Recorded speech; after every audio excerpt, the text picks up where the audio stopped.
So now we're going to get hands-on, but we're not rushing right into the grade proper just yet. We have a few steps left before we get there. The first thing we're going to do is go through our look development phase.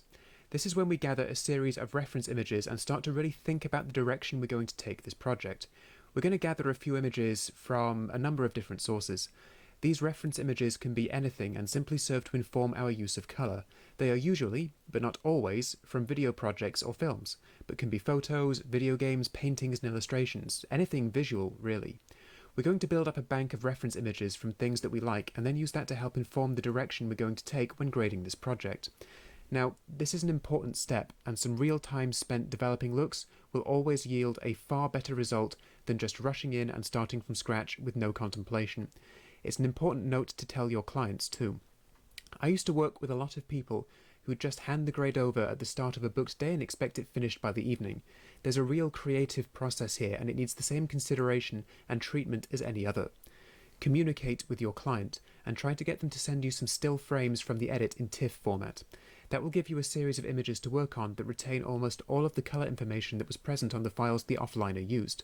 Perform your look development on these TIFF stills before the main project even arrives. That way you have your look development out of the way and then have all the working time you need to finish the grade and produce the best possible version of that project. Do not become lackadaisical and think this is going to be easy. It won't turn out as well as it could. Always try and get this sorted first. Preparation and planning are really important to doing the job properly. So I'm going to import a set of still references that I've already found. To do this, we right click at any point in our stills bin, in here, and we choose import, and we're going to go to pictures,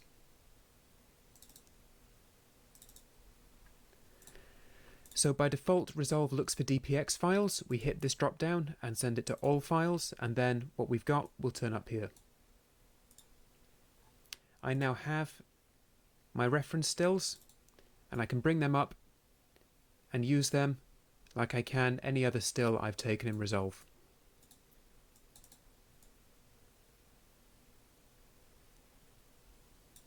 I've got one here from the Super Bowl ad for Mr. Clean and two from the Halifax Bank.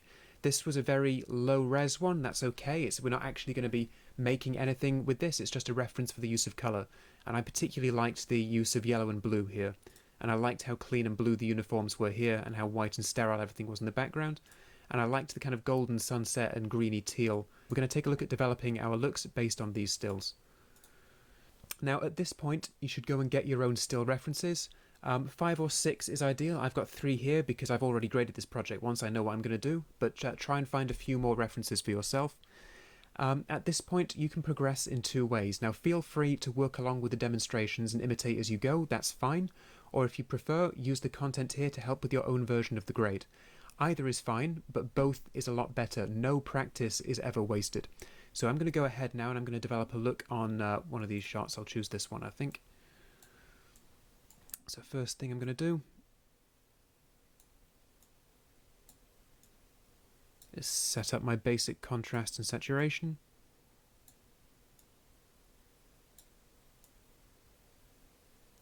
Now I don't want my shadows to be too harsh. I don't want it to be like that or anything. This is quite a nice sociable atmosphere we're going for. This is a recruitment firm, and they want to be approachable, they want to be dynamic, they want to be appealing, they don't want anything to be too dramatic or off-putting. So the shadows shouldn't get too dark, and we probably want nice, bright highlights. Okay, what I'm going to do is I'm just going to increase the, there we go, increase the mid-tone shadow contrast a little bit with this curve, which is a good trick. So I'm not crushing everything down or making shadows like this. What I'm just doing is pushing my undertones down a little bit and getting just, better definition of those details there. And I'm largely leaving my midtones and highlights alone, and that just helps add a little bit more detail to this image. Now we'll bring up the saturation a little bit more. That's pretty good.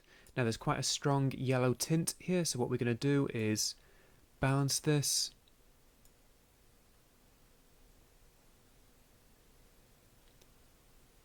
Just want to be very careful of not making things too cool. And making sure that the skin doesn't go completely pink. Okay, that skin might be a little bit on the magenta side. Now I've put my colour balance and my brightness balance on the same node here. If you feel confident enough to do that now, go ahead. Otherwise, make a second node when you start to use the colour wheels. Just make it that much easier to keep track of what you've done. So, as a basic primary grade, that's a good starting point. It's got a lot of work to go, but we can get there. We can already start to see some similarities between this image here and the reference still we've chosen, or that I've chosen. We've got that nice sterile background there. We've got nice clean blues. We've got that kind of pinkish looking skin. So what we can then do is go through and start to clean this up and start to really get there. So let's just take a look at this. Okay, in this shot we can actually see on the scopes down here we don't actually have a point of pure black. It looks a little bit washed out for my tastes, and she looks a little bit pink. That hair looks maybe a little bit magenta-y. So whilst I like the separation between the background and the contributor here, the actress in this case, I don't quite like the way they've got their contrast, so I don't think I'll copy the contrast. I think I like to keep a few definite dark details there. What I will do in this node is primarily take care of the jacket. Now we've got a lot of blue and greeny looking things. First I'm going to do a hue VSAT and see what I get. It may be that that's clean enough already. I might need to do a little bit of work on the hues of different shades of blue.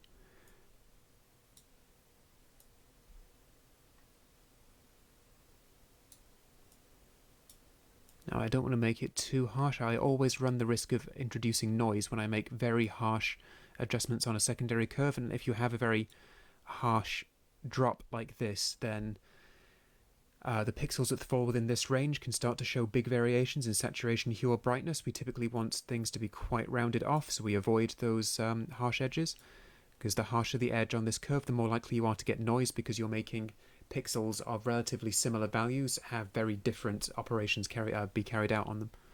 It could be that this blue pixel here is very saturated, and now this very slightly blue, very slightly pink pixel here is normal, and that makes noise because one is very bright and one is dull. So we typically try and round these off.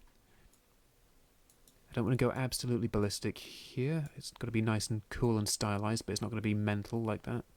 Although actually, I quite like how strong that is, but it throws up issues with the orange spill and some of the shadows. We can see if we go in, we start to get regions on the jacket here which are dark because of the orange spill.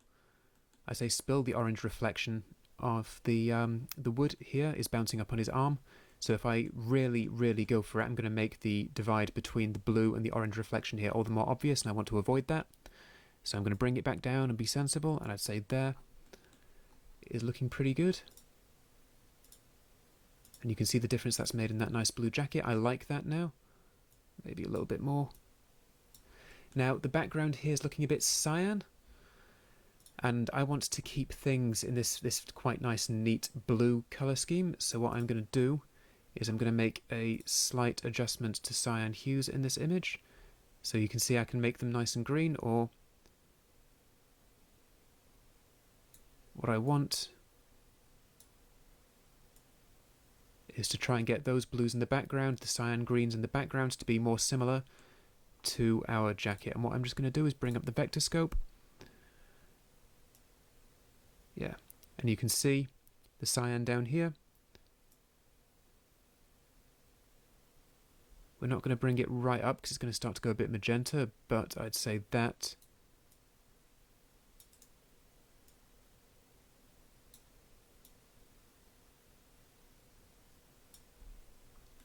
is better. So now if we take a look at this, we had before and after. Now we've taken care of that nice background. So let's think about what else we need. I quite like where that's going as a look. I like what I've taken from here. I think the background there is nice and clean. I could double down on that. I could use the lum versus sat curve, and I will make a new node because now I'm working on something different. So we've had primaries, jacket and blues, well basically the blues here. Now we're working on the background. I can pull some of the colour out of those highlights back there. I want to be careful that I'm not making big white patches on his face, on the skin highlights when I'm doing this, where if I pull that right down, obviously he looks bizarre there. I want to keep that under control, but I want to try and get these nice bright regions back here very clean. And now we've got mixed light sources here. We've got some tungsten coming in from the right. That's most likely daylight coming in from a skylight, and when we mix light of two sources, obviously they have a different colour temperature, and one doesn't look white. So I'm not going to be able to make a primary adjustment that is likely to get this whole image correct, which is why I'm working in secondaries here. It's why I'm just arbitrarily taking the saturation out of these highlights, because they're most likely daylight, and I'm probably more likely to have been balanced for tungsten light looking at the setup of this shot. In fact, I have been, because you can see the reflection of the tungsten lights, the practical lights, which were present in the filming location back there in the reflection of the glass. So I am set up for tungsten lights on this shot, and we've got some daylight coming in the background. So we'll just, there we go, take some of that colour out, give it a nice sterile, clean look. Now I'd say the next thing to work on here would be the skin.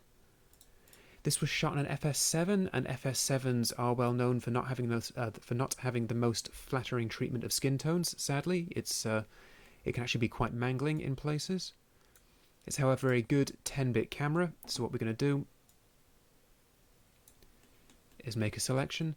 Now, typically when we make a selection of skin, a few things always interfere. Red brick on a building will interfere, and wood. Wood and human skin are very difficult to separate out through colour keying alone, because they share a lot of the same saturation, hue and brightness values. Wood tends to be a little bit darker in terms of brightness, but as you can see on the fiberboard down here, it's actually pretty similar. I'm going to bring the low sat up to get rid of any of the interference I might get on the shirt. I'm going to bring low up to get rid of that, and then blur that out. I want to move away from yellow. I know that a lot of the wood here is yellow, and I have more red and pink in the skin. Now I'm starting to get holes in the skin here, but that's okay. What I can do is I can use our clean white settings to fix that, and then clean black. I'm having a bit of trouble with my mouse, bear with me. We put our clean whites up, and then we will blur it out. We might just bring...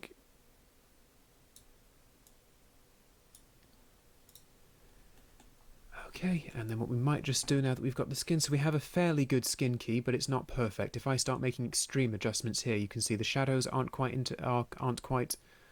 included. We have a bit of a reflection on the table down here. We can garbage map that out dead easily though. There's a little bit of a halo, best I could do, around these hands, so we're not going to do anything really strong within this qualification. We're going to do something a little bit more subtle, and it's mainly just going to be saturation. Just a few points of saturation, I think. In terms of hue, we can check the vector scope. He's pretty ideal if we turn our eyeline on. He's more or less right down the eyeline. Is the hue, the colour of his skin is fine, doesn't need any work. I was just thinking it looked a little bit porcelain and washed out. So I'm just adding a little bit more oomph to his skin tone, and then we get a nice contrast between his skin and the blue of the jacket here. And now we've just got... We do have some spill on the table.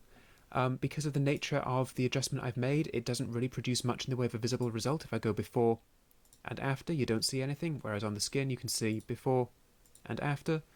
It's a relatively small impact, but it is important. So we've got nice clean skin, we've got nice blue on the jacket there.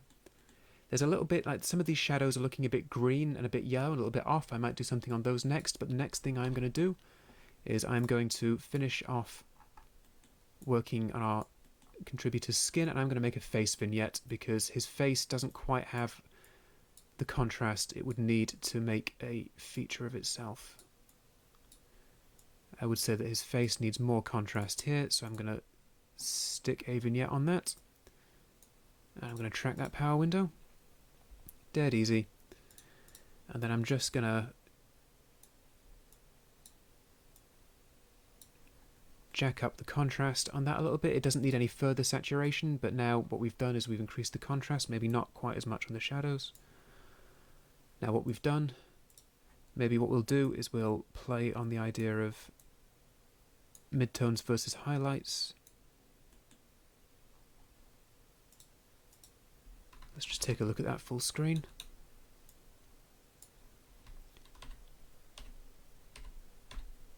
I like that. It might be a little bit strong. Let's just tone down our shadows and mids there. I think he's a very nice, his face there is a very good focal point. If this were a much closer angle, I'd do the eyes separately as well, but for the time being, that's fine. Okay, I'm quite happy with the way this is going. The only thing that stands out to me now in terms of definite image quality are some of these kind of greenish shadows down here. So let's just take a look at our shadows and see if we might be able to fix that. If I take a proper look at our scopes, I can see elevated levels of green in the shadows down here, so these correspond to these low readings, and we've got a bit of red, but we've obviously got more green, and the blue's a bit lower as well. I suspect this isn't going to work very well, but we can take a look at putting some magenta into the lift. Okay, that's better than I thought. It's very slight, but that does actually help it out. Before, it's a bit green. After, it's just cleared out. On the kind of streaming video you get on Udemy, that might not be immediately clear, but when you do something like that yourself, you can see that these small adjustments make a lot of difference. Like just cleaning out those shadows there just really helps make this image quite clean and bright. So, this is a pretty good look now. I'm quite happy with this. We didn't copy this exactly. We've got much, in my opinion, nicer contrast, and obviously our surroundings are different, but we've taken cues from it. We've taken the cue of the slightly pinkish skin tones against the blue and the kind of sterile bright background. When we're working from references, we can just try and imitate the reference, but we don't always. In most cases, we're looking for an inspiration and then we put our own spin on that idea, and that's what I like to think that we've done here.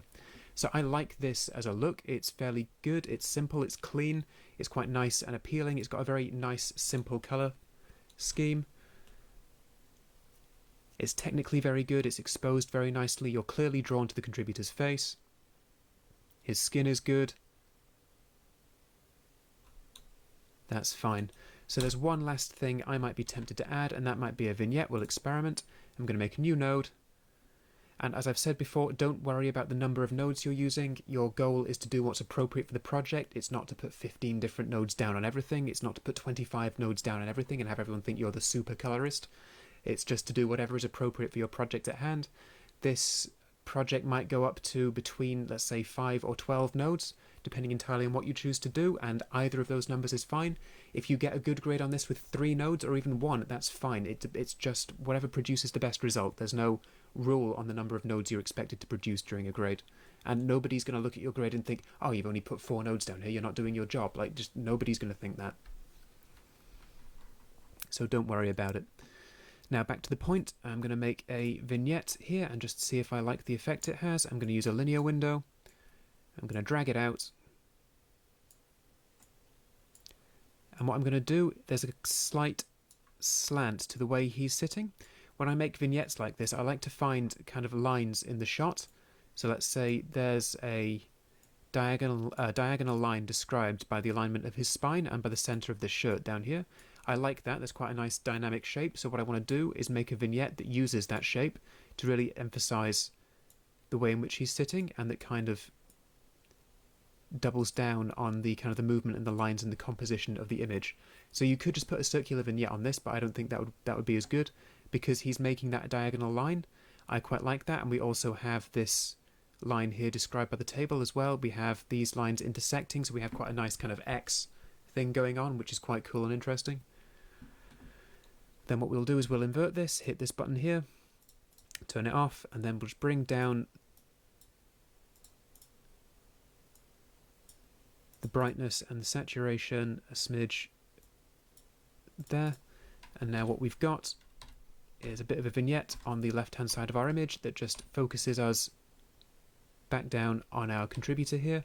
What we want to avoid is this big bright region being very distracting, because it's the brightest thing on the image and there's some quite dark stuff there.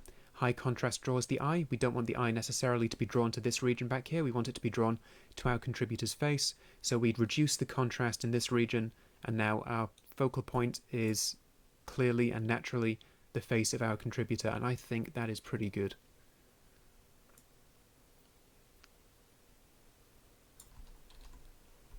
So I'm going to save now that I've done that.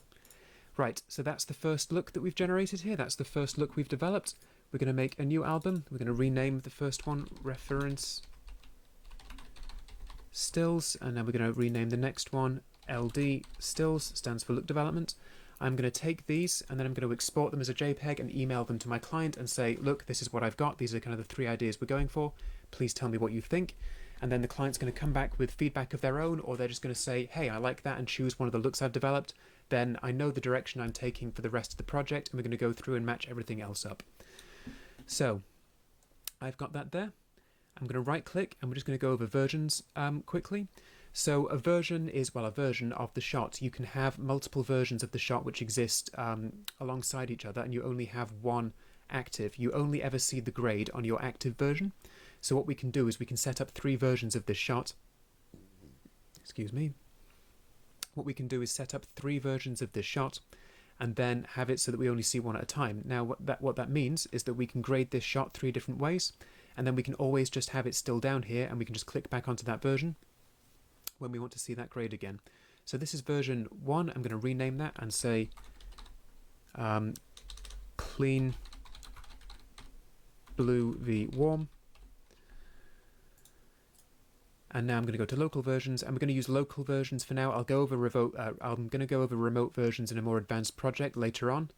Local versions for now, create new version. And this one's going to be blue v yellow.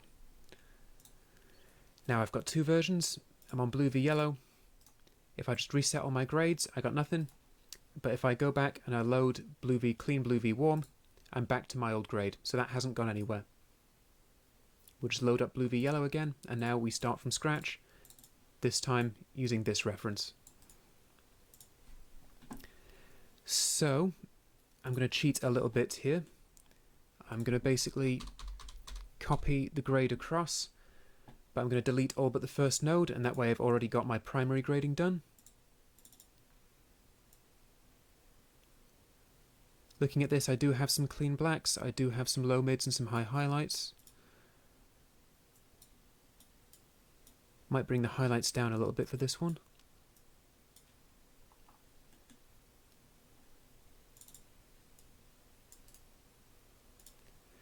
Okay, so this time I'm going to go for this real blue v yellow.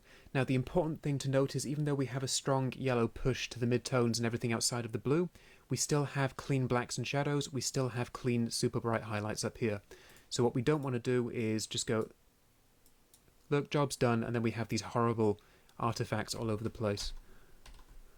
What we want to do is keep these bright whites clean and keep these clean blacks clean as well, whilst having an overall yellow push to everything outside of the blue colours. So the first thing I'm going to do is I'm going to get the blue and the cyan into position. So the first thing I'm going to do is make sure that the cyan and the blue all line up quite neatly. This is hue versus sat, not hue versus hue, common mistake.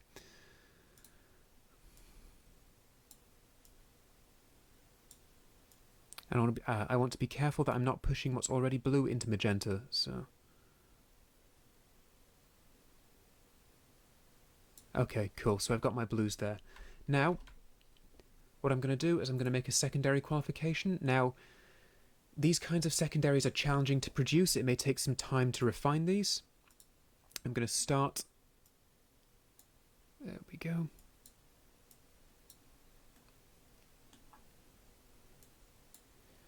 We're going to add a load of blur as well. And then what I've got here,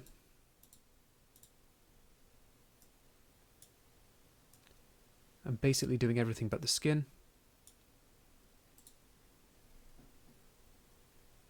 Now I can really push the blue on this, wind up the saturation, make it really, really blue.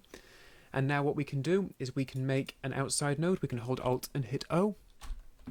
And now anything we do in this node, as I said before when talking about alpha, we've passed an alpha channel along, so we're now working outside of the qualification we had before. So everything I do in this node happens outside of our old qualification.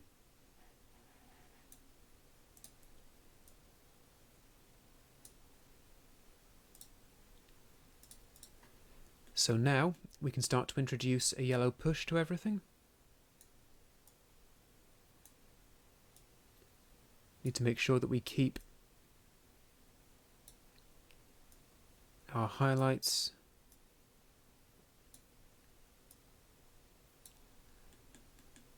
clean. So we've got yellow highlights and our shadows are going a little bit blue, so I'm going to pull a little bit more blue into the shadows. And what I want to do is clean out my highlights. So once again, I'm going to go back to lumvset and just bring that down. And now we still have that clean highlight. We have quite a warm feel. The skin, let's take a look. The skin is arguably okay there. Let's just take another look at this.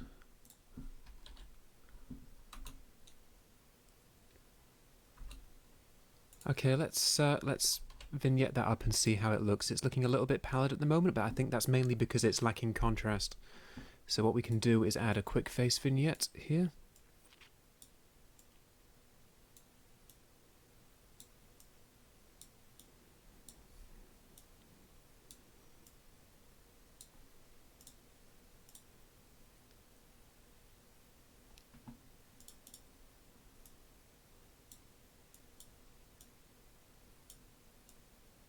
And same as last time, let's play up the contrast between the mids and the highlights here.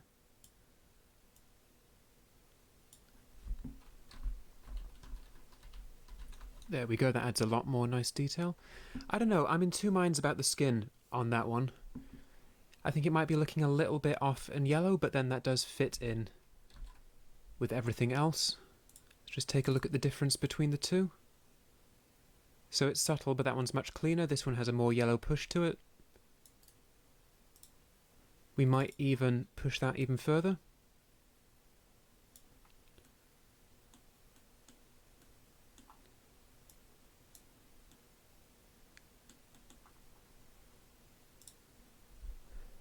And on this occasion, I don't feel the left-hand side is particularly distracting, so I won't bother with the other vignette. So this is another version. We'll grab this and put it in our LD stills bin. And now we're going to make a new local version. And this time we're going to call it Cyan with Sunlight.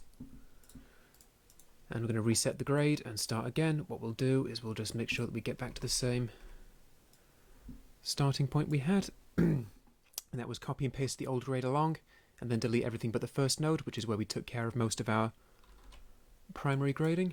Now let's take a look at our third reference still. So this is quite different. This has a very different, let's just get the parade back up.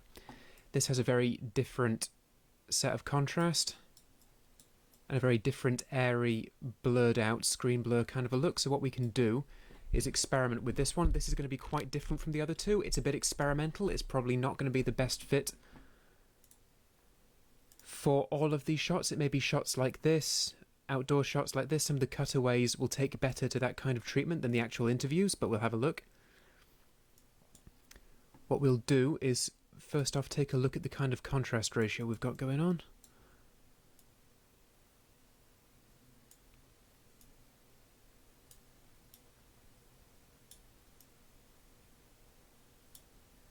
And make things a little bit brighter.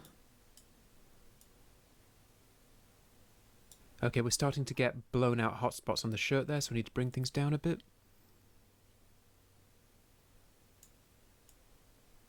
In fact, what I might do is bring that up and then go into a curve. And I might just bring the very top of the luma down.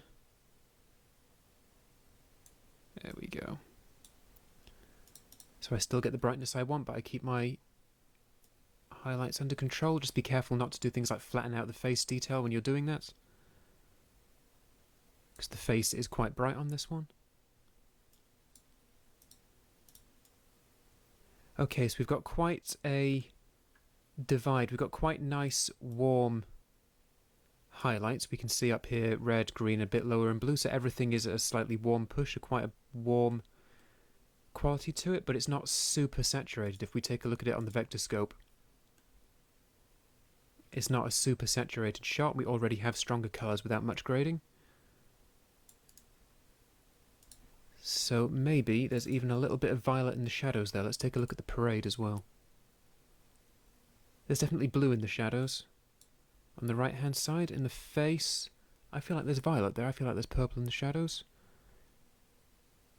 Maybe it's just a little bit of red.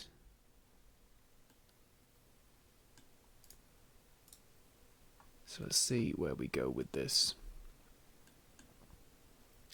So the first thing I'm going to do this time is get the jacket in the right place. This time I'm changing the blue to cyan.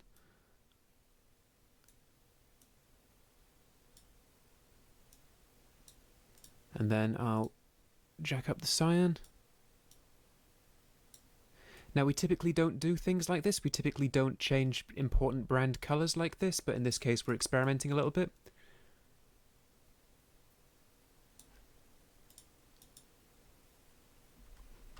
Now let's take a look at the next thing. Let's have a look at how we might get this kind of soft sunlight and this warm highlights going on. So we'll push a little bit of warmth ever so slightly. No, I think I know a better way of doing this. Okay, it's getting a bit of a mess, so let's keep everything organised. Let's go back to our second primary node. We'll bring our mids down a bit more. Cool.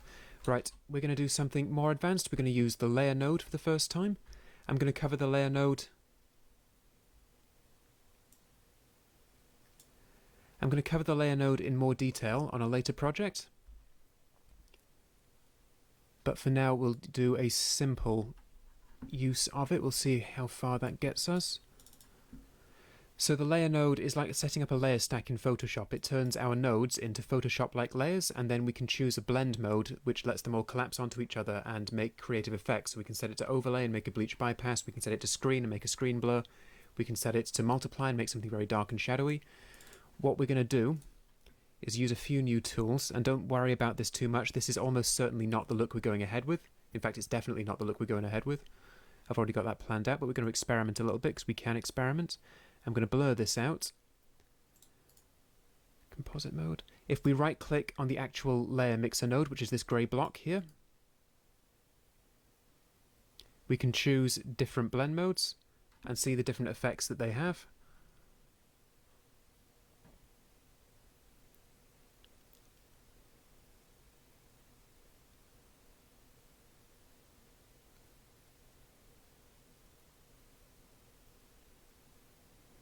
And it's between add and screen.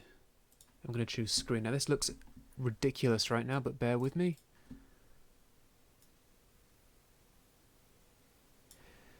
So I think I forgot to mention, hold Alt and hit L to make a layer mixer. And now what I'm doing is I'm grading the bottom node. So the bottom node is the top layer, which is backwards essentially, which is frustrating, but that's the way Resolve does it. So the bottom node is on top of the top node. The top layer is on top of the bottom layer. So we're currently seeing the top layer. It's got a blend mode set to screen. So it's making the node underneath brighter. It's acting as though it's light being projected onto the image underneath. What I'm going to do is I'm going to make this quite nice and yellow and warm and sunny. And then we've blurred it out, so we have like a nice blur effect. Now if we go into this icon here, this is our node key, and key output essentially dictates the opacity of any given node we're working on. If we turn it down to 0, that node disappears. If we turn it up to 100%, it's perfectly visible. So what we're going to do is set this to somewhere around 0.45, maybe even less, maybe 0.3. And now the effect that has is to give us a slightly kind of hazy glowing effect like we can see here. Now on this one, maybe we don't see that all in the shadows, so what we can do is we can add a secondary to our bottom node and remove some of the shadows. And when we have something like this, the bottom node is now only visible within its key. So only the keyed parts go on. So if we pull it right up, we don't see it at all.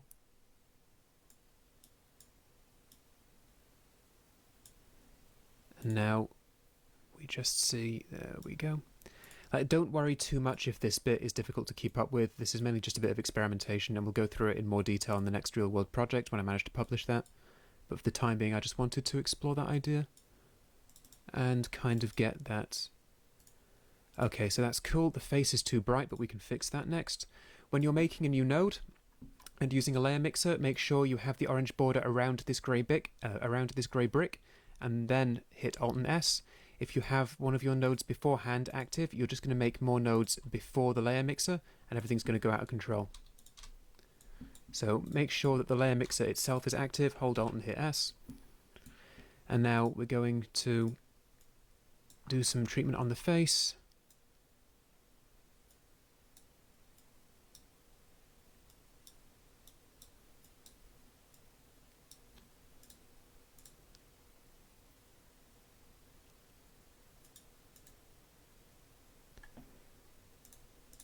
Okay, so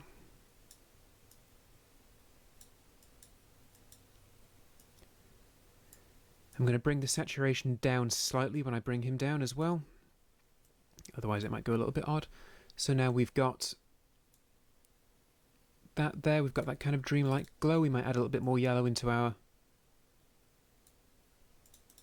glow layer. And we're kind of getting towards this kind of dreamy glowing effect with the cyan shadows. There's something about this which is in some way appealing, but I think it's a bit too experimental and a little bit too odd for this project. We're not going to go ahead with this look, but it's always worth trying something a little bit out there, because you always learn something when you do this.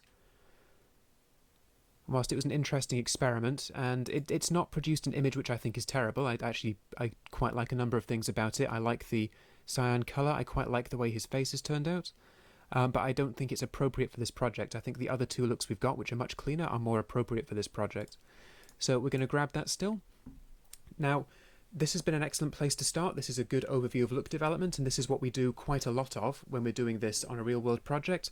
I might set down an hour or two before the booked day to do the look development and make sure that we really get the direction down, so that when the project arrives and when I'm on the clock, that we really spend all of that time getting the grade done. I'm going to take these LD stills now and I'm going to send them to my client. They'll provide me with feedback, and that's fine. I'll then refine this and arrive at a look that they like, or they might just choose one. And then when we arrive at a look that's signed off from the client, I then have the direction for this job, and now I know what I'm doing in the grade proper. So now that we've covered this part of the process, we're ready to start the proper grade. So click on through to the next lecture once you're ready.